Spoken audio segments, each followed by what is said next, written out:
friends! Thanks for watching Relocate with Beth. I'm super excited about today's episode. I am here with one of my best girlfriends, Amanda Gleeson. I thought that I would bring her on the show just because there's all kinds of, we always talk about lifestyle. I get lots of questions on how is it for a single female? What are there for business opportunities? So Amanda, you know, nowadays everything's about labels. So we got a single white female. You made me sound like a scary stalker. Originally from Australia, who's now become a successful businesswoman in Panama. So I just want her to visit with me today and kind of tell us her story, and you get to meet her, and what a lovely person that she is. Thank you for inviting me. Yeah, and she made me a cup of tea, English It's very tea. Australian. I'm a tea drinker and it's what we do. So we're fancy, fancy. All right, well. What do you want to know? Tell me what you want to know. All your deep, dark secrets. No. Let's start with Australia. So Okay. you were born in Australia, Yes. and then you lived there. So just quick run through of your life in Australia, and then how you got to Panama. How I got to Panama. Okay. So yeah, I used to have like the corporate job back in Australia, Monday to Friday, 8 till 5 in the office. I worked in insurance risk management. I mean, I love my job. I love my career.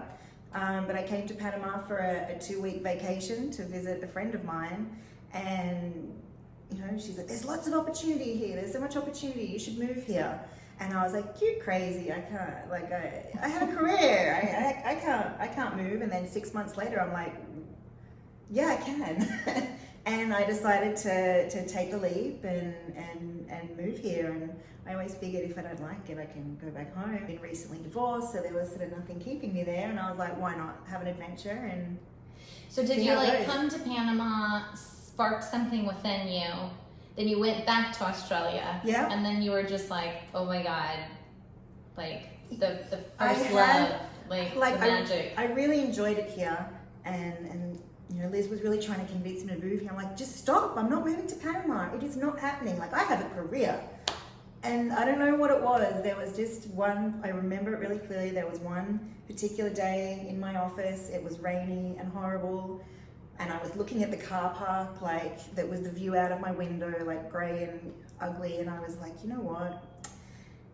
There's actually no real reason why I couldn't take that opportunity and have a different kind of life. And I think if I don't do it now, in 5 years' time, I'm probably really going to regret it. So it was actually in that moment that I was like, I'm going to do it. I'm going to move. So I came here and I had a few plans of what I would do for an ability to work. Like, I was looking at doing some remote work.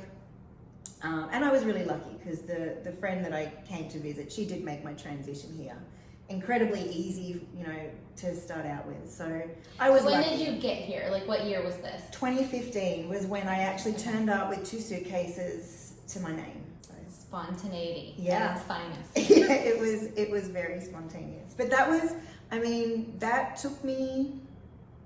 about 9 months after my vacation here. Like, with me, it wasn't like instantly I'm moving there. Like, I love the idea, but the actual decision took me a little bit longer to come to. Yeah, you had to like marinate on I had to marinate it for a while, stew on it for a bit. So, okay, so 2015, you come here with your suitcases. Yep. And you start working with Liz. Doing, like, what were you doing? Well, so back then, I was doing a couple of things when I first started. I was still able to do a bit of remote work for the company I used to work with in Australia, which was good. And then I started helping Liz with some of her administration in her business, so she could focus on, the sales that she did, and I would take after the detail work. So I did that up until I was. So talk to me. Okay. Talk to me to a little bit about what Liz does and what you were doing, because I know that kind of is. It fits into it. So Liz works for Empresas Boom, who's one of the biggest developers in Panama. She's been with them as a salesperson for a long time. And she was begging me to come because she's like, it's so busy, and she needed someone to help do some of the detail stuff on the back end so she could focus on the customer facing side, because I always said when I came, I said, I don't want to do sales. It's not my thing. So we did that, and we were a really good team because I think we had skills that kind of complemented one another in doing that for up until the middle of last year, basically, because by that point, the furnishing business that I'd started had really taken off, and I wanted to focus on that full time. So that's what I do now. Yeah. So Amanda has a company called Furnishing Solutions Panama. She did the unit that we are in, and if you look at my Royal Palm units, about 95% of them, which are the most beautiful inventory in the building, she has done them all. So talk to me, so obviously, I guess, you know, you're working with Liz selling these unfurnished units, and you just had a spark, like, oh my gosh, there's a need for this. Yeah, like the first project, I mean, I'd always thought, like, because I know in previous buildings that the developer had offered furniture packages, which they were not going to be doing in the Royal Palm business. But people wanted that product. So I decided that, well, I can step in and I can do that. It's a lot of project management, as well as, you know, the style and the color and the features and all that sort of thing. So I was like, I can do that. I'm bilingual, so I can communicate pretty well in Spanish. And you know, I started off with a few that I got referred, and then I built it into packages. And I do a lot in Royal Palm, but I do other buildings and projects as well. And I really love it. Like, I love the fact that, I mean, I'm not in an office. I don't think I could ever go back to that Monday to Friday corporate lifestyle. I mean, I think sometimes I probably work harder than I did back in Australia. But I like that I do have you know, I set my schedule. I set what I do, where I am, when. So I do like the lifestyle that every day is different, and I get to have a lot of fun even when I'm working. So. Yeah. Well, and I love your example because, like, I always talk about how, you know, coming to Panama and getting a job, like, with a Panamanian company, as you know, a lot of professions are protected unless you're Panamanian, but then also the pay is, like, super low. So I get lots of questions like, what would I do? So I always talk about how there's so much room for innovation, and especially if you're coming from, like, a first world country like us, it's like you don't even have to be this, like, genius inventor, because you just think about, like, the services offered in your home country that could be very useful here. It doesn't exist, and you did that. Like, that's a perfect example of seeing a need and filling it. Well, I mean, there's a lot of people that they buy and they're here for a short time when they buy, but then they're gone, and they don't know how they're going to get it set up. How do they get everything in place? Where do I find stuff? How do I find people to put my lights up? All that stuff. So I do it all. There's a big mix of people. Like, sometimes there's, and I have to say this is mostly guys who go, I've got no idea and no interest. Just do it. Just make it nice. Like, this apartment is owned by Manny. Like, I'm just going to leave it to you. Like, I don't know what I'm doing. Just make it ready to rent. Like, get it done. And then other people, like, they want to come and stay in it themselves. So they're a little bit more involved in the look and the style and how they want it to work. So I like it because I make them all different. Every apartment I do has its own personality, which is good. So yeah. Well, and what you do is super useful because, as we both know, doing business in Panama can be quite challenging. Yeah. Like, do people show up at 7 a.m. for deliveries? No. Do they even show up at all sometimes? No. Like, no. So you've been able, through trial and error, to really put a system into place to get things done. I've built a pretty good team. Like, I've, you know, had to kiss a few frogs, but I've built a good team that, you know, helped me do the things like put up the lights and the blinds and the painting. Yeah, so there's things where I've had to learn to pick and choose my battles. Things don't work the way I'm used to them working, or, you know, I guess I am used to them working now. You can't get sort of agitated by everything that's different. My favorite phrase here in Panama is, it is what it is. Yeah. You got to learn the things that you can't do anything about, so you just need to sometimes take a deep breath and work with it. So yeah. Awesome. So again, Panama Furnishing Solutions, I will put her, like, business information down in the description. If you were buying, she's also done some, like, rental rehabs for me. So she doesn't just do, like, unfurnished.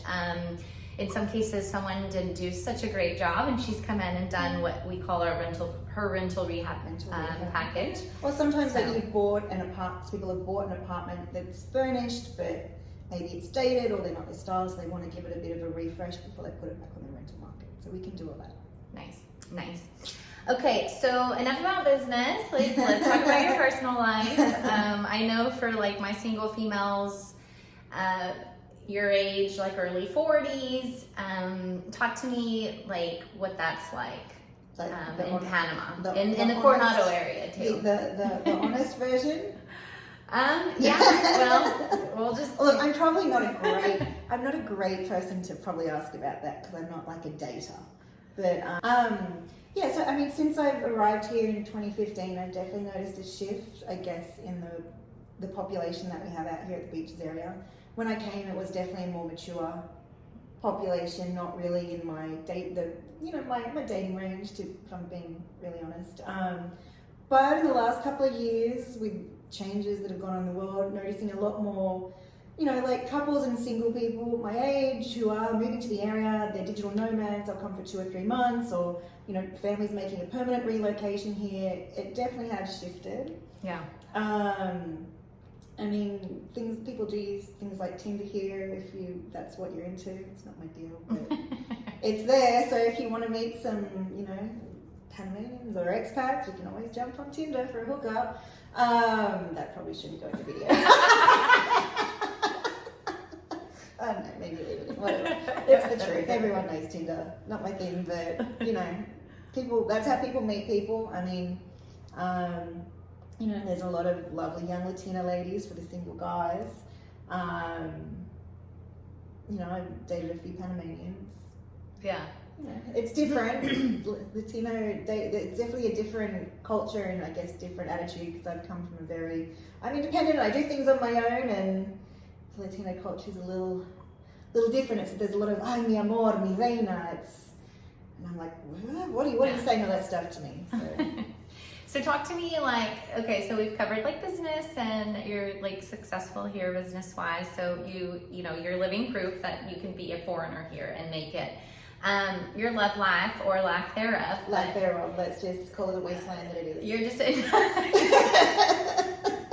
so, and then, like friendship. I mean, I know you. Do you think so maybe well. this video I could get some dates? Maybe, I don't know. Hey, call 1-800-DATE-AMANDA. So, and I mean, I know you so well, so I know that you like love your life, and I know like we have a lot of mutual friends, and I'm sure that you can agree. Like for me, I have met some of the most incredible women here, and I have we have friends from all over the world. Different ages, different parts of the world, different backgrounds. A lot of people who have moved here that have become really good friends of mine. If you'd said to me in Australia, like, these are the people whose company you're really going to enjoy, I'd be like, really? No.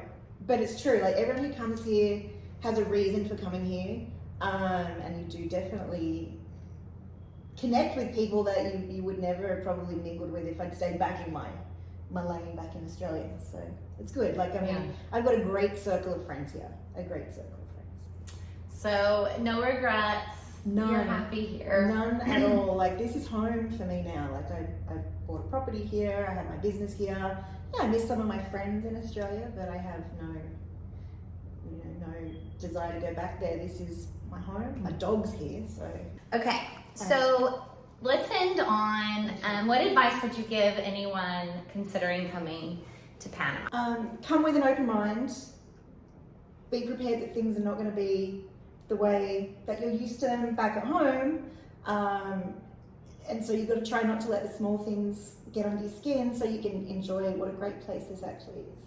That would be my biggest advice. People who come here and they get agitated because things aren't the way they're used to them being, and I think that ruins their experience here. I think that's great advice, and I see that a lot. Like, you can't compare it to where you came from. No.